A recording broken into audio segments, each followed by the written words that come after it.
Assalamualaikum warahmatullahi wabarakatuh. Perkenalkan, saya Serena Desya Kalbi dengan NIM 2412946 dari Program Studi Pendidikan Guru Sekolah Dasar Fakultas Ilmu Pendidikan. Pada kesempatan kali ini, saya akan mempresentasikan hasil artikel saya yang telah saya susun sebelumnya dengan judul Penguatan Literasi Membaca di Tengah Tingginya Penggunaan Gadget pada Anak Sekolah Dasar.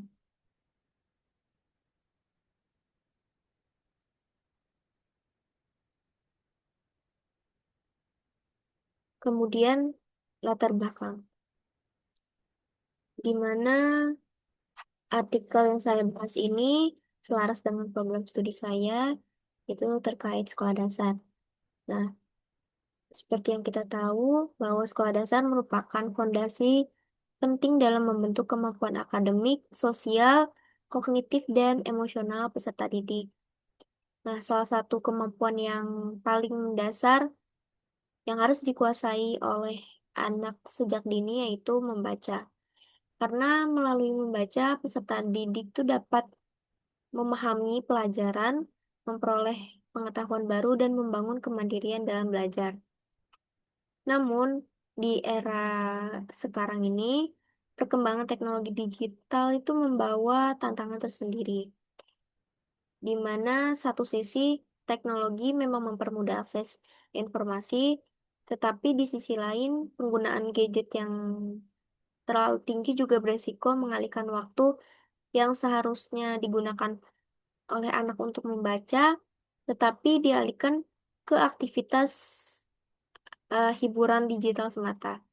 Nah, sebagai gambaran, pada artikel saya telah dibahas mengutip dari survei Hootsuite pada tahun 2021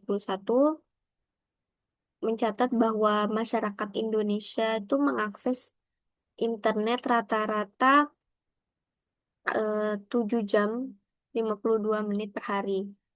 Nah, ini lebih tinggi dibandingkan rata-rata global. Nah, kondisi inilah yang melatar belakangi pentingnya kajian ini. Lalu, pertanyaan mendasar dari kajian ini, di mana muncul dua pertanyaan yang ingin saya bahas sekaligus saya jawab. Yang pertama yaitu, bagaimana pengaruh tingginya penggunaan gadget terhadap kemampuan literasi membaca anak sekolah dasar? Lalu yang kedua, upaya apa yang dapat dilakukan agar literasi membaca tetap berkembang di tengah pesatnya penggunaan teknologi digital? Kemudian beranjak ke tujuan penulisan, di mana berdasarkan pertanyaan tadi, artikel ini disusun dengan metode kajian pustaka, yaitu menelaah berbagai jurnal, buku, dan juga dokumen yang tentunya relevan. Nah, tujuannya di sini ada dua. Yang pertama yaitu menganalisis pentingnya penguatan literasi membaca pada anak sekolah dasar di tengah tingginya penggunaan gadget. Lalu yang kedua, mengkaji upaya-upaya yang dapat dilakukan untuk mendukung perkembangan literasi membaca di era digital. Nah, kajian ini juga dikaitkan dengan capaian SDG 4 tentang pendidikan berkualitas. Selanjutnya kita masuk pada pembahasan. Yang pertama yaitu apa itu literasi membaca. Nah, literasi ini pada mulanya dipahami sebagai eh, kemampuan membaca dan menulis saja. Namun seiring dengan perkembangan zaman, makna literasi diperluas menjadi kemampuan memahami, kemudian mengolah, mengevaluasi, dan memanfaatkan informasi dalam kehidupan sehari-hari. Nah, literasi membaca ini menjadi keterampilan dasar yang memungkinkan peserta didik untuk dapat memperoleh dan mengembangkan pengetahuan sekaligus melatih kemampuan berpikir kritisnya. Kemudian kemampuan ini itu dipengaruhi oleh beberapa faktor, di mana yaitu faktor lingkungan sekolah. melalui motivasi belajar dan juga bimbingan guru. Kemudian lingkungan keluarga itu melalui dukungan serta minat baca si anak. Dan terakhir tentunya dari perkembangan teknologi yang mempengaruhi cara anak dalam mengakses internet atau informasi. Selanjutnya, pembahasan pada dua sisi penggunaan gadget, di mana di sini saya membahas em, dua sisi penggunaan gadget dan sebelum itu perlu digarisbawahi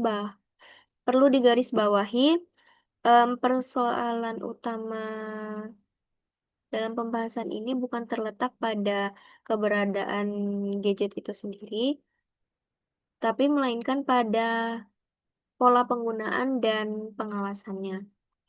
Nah, di sini ada dampak positif dari gadget itu sendiri, yang dimana gadget ini dapat menambah wawasan, meningkatkan kreativitas, mendukung perkembangan motorik, serta memudahkan akses konten edukatif seperti e-book dan perpustakaan digital. Namun di sisi lain ada pula dampak negatifnya, yaitu penggunaan gadget yang berlebihan berpotensi menurunkan minat baca, menimbulkan kecanduan, mengurangi interaksi sosial anak, bahkan membuat anak kesulitan belajar membaca dan cenderung malas. Selanjutnya, faktor penyebab dari rendahnya literasi. Mengapa kemampuan literasi siswa sekolah dasar di Indonesia itu masih rendah? Nah, di sini setidaknya ada 4 kelompok faktor, di mana faktor internalnya yaitu seperti rendahnya minat baca, motivasi belajar anak rendah, kemudian kepercayaan diri dari siswa itu sendiri. Kemudian ada faktor keluarga. Faktor keluarga ini mencakup kondisi sosial ekonomi, kemudian pola komunikasi orang tua, dan ketersediaan bahan baca di rumah. Lalu ada faktor sekolah. Nah, faktor ini tuh terkait pada strategi pembelajaran guru serta fasilitas belajarnya. Kemudian terakhir ada faktor lingkungan digital. Nah, faktor ini tuh seperti em, intensitas dari penggunaan gawai atau televisi. Selanjutnya, upaya penguatan literasi membaca. Nah, untuk mengatasi persoalan tadi, di sini ada 4 upaya penguatan literasi yang dapat dilakukan. Yang pertama yaitu pendampingan orang tua dalam penggunaan gadget sekaligus em, membiasakan kegiatan membaca di rumah. Yang kedua, optimalisasi program sekolah seperti gerakan literasi sekolah, kemudian pojok baca, dan juga pembaruan koleksi buku. Yang ketiga, ada pemanfaatan teknologi secara bijak, misalnya melalui penggunaan e-book, aplikasi membaca, dan gamifikasi pembelajaran. Dan terakhir ada sinergi lintas pihak antara keluarga, itu meliputi sekolah, keluarga, masyarakat, dan pemerintah demi keberlanjutan budaya literasi. Lalu kita beranjak pada kesimpulan, di mana simpulannya yaitu literasi membaca merupakan keterampilan penting yang harus dimiliki peserta didik sekolah dasar untuk memahami, mengolah, dan memanfaatkan informasi secara tepat. Nah, penggunaan gadget di era digital ini membawa dampak positif sekaligus negatif, tergantung pada pola penggunaan dan pengawasannya.